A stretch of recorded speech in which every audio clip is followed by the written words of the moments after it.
ஜல்லிக்கட்டு அப்படிங்கிற ஒரு மிகப்பெரிய வீர விளையாட்டு தடை செய்யப்பட போது கோடிக்கணக்கான இளைஞர்கள் தெருவில் இறங்கி போராடி அதை மீட்டு கொண்டு வரான். அப்படிப்பட்ட இளைஞர்கள் ஒரு நடிகனை பார்க்க போய் செத்து போயிட்டான், அதில் வந்து உடல் நசுங்கி செத்து போயிட்டான், மரத்துலேருந்து கீழே விழுந்து செத்து போயிட்டான், ஜென்ரேட்டர் மேலே ஏறி விழுந்து செத்து போயிட்டான் அப்படிங்கும்போது நாங்கள் வந்து தமிழர் என்று ஒரு இனம் உண்டு, தனித்து அவருக்கு ஒரு குணம் உண்டு, வீரமும் மானமும் அவருக்கு உயிர் என்று மேடையில் பேசிக்கிட்டு இருக்கோம்.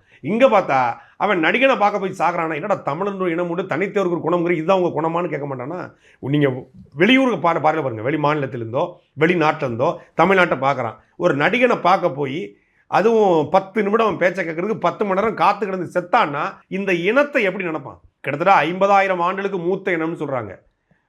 கல் தோன்றி மண் தோன்றா காலத்தை வாளோடும் வேலோடும் முன்தோன்றிய மூத்த குடின்றாங்க. அது ஒரு பெருமைக்காக சொல்லப்பட்டால் கூட வாளோட யாரும் பிறக்க முடியாது, ஒரு பெருமைக்கு சொல்கிறாங்க.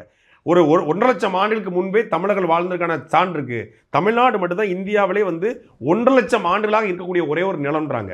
3000-4000 ஆண்டுகளுக்கு முன்பே வந்து யானை தந்தத்தில் சீப்பு செஞ்சுருக்காங்க, கீழடியில் இரும்பை உருக்கக்கூடிய களம் வச்சிருக்கான், தங்கத்தை பயன்படுத்தியிருக்கிறான். இப்படி பல்வேறு பெருமைகளுக்கு கூடிய இனம்